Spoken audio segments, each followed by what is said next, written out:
কোরবানির ঈদের দিন বিড়ালটা কোথায় গায়েব হয়ে যায়, তাদের দেখা যায় না কেন? কোরবানির ঈদ এলেই সবার ঘরে ঘরে উৎসব, কোরবানির গরু ছাগলের মাংস, রান্নাবান্না আর আত্মীয় স্বজনের আনাগোনা। কিন্তু এই উৎসবের দিনে কোথায় যেন একদম উদাহ হয়ে যায় আমাদের আশেপাশের পরিচিত সেই চার পেয়ে সঙ্গী, পাড়ার বিড়ালগুলো।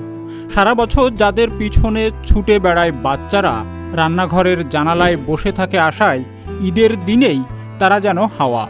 প্রশ্ন জাগে, এই দিনটিতে কোথায় যায় পাড়ার সেই আদুরে বিড়ালগুলো?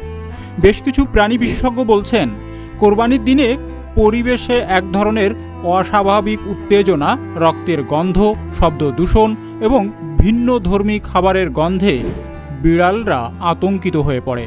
তারা নিরাপদ আশ্রয়ের খোঁজে আশেপাশের নির্জন কোনো স্থানে চলে যায়।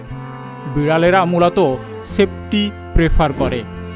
বেশি মানুষ, গন্ধ বা আওয়াজ ওদের অস্বস্তি করে তোলে। ঈদের দিনে রক্ত, কাঁচা মাংসের গন্ধ এবং মানুষের চলাচল বেড়ে যাওয়ায় ওরা আতঙ্কে গা ঢাকা দেয়।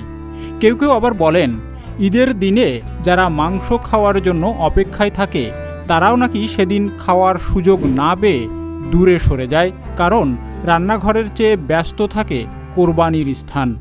তবে ভয় নেই, ঈদের উৎসব শেষ হলেই আবার পাড়ায় ফিরে আসে সেই চেনা মুখগুলো।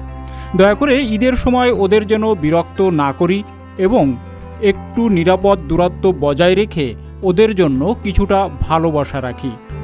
বিড়ালের মতো নিরীহ প্রাণীগুলো আমাদের আশেপাশের পরিবেশের একটি অংশ। ঈদের আনন্দ হোক সবাইকে নিয়ে, মানুষ এবং পশু সকল প্রাণীর জন্য। ঈদ মোবারক সকল প্রাণীর জন্য আনন্দের বার্তা।